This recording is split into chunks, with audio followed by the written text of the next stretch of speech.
Hi guys! Magandang araw.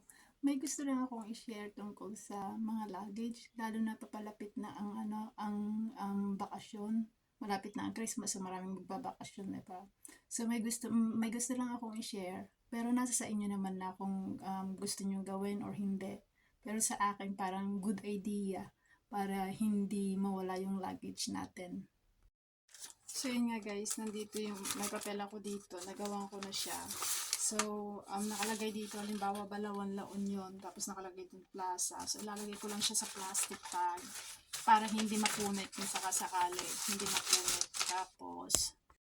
Tapos guys, ganito ang magiging itsura. Pero ganyan lang ginawa ko kasi sayang yung tape.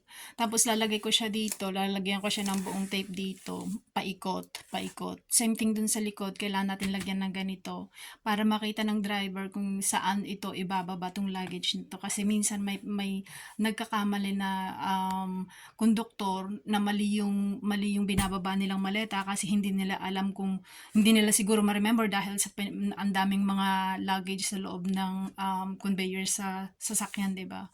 So minsan nagkakamali.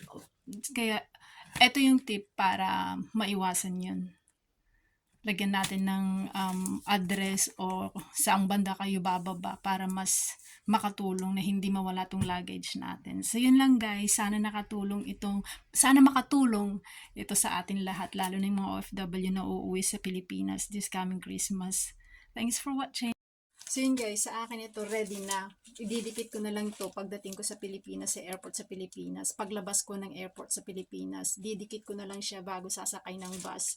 Para mas mabilisan, gawin nyo na dito pa lang sa abroad, gawin nyo na, ready nyo na bago kayo umuwi ng Pilipinas. So pagdating nyo sa airport, dikit na lang ang gagawin nyo. So yun guys, thanks for watching.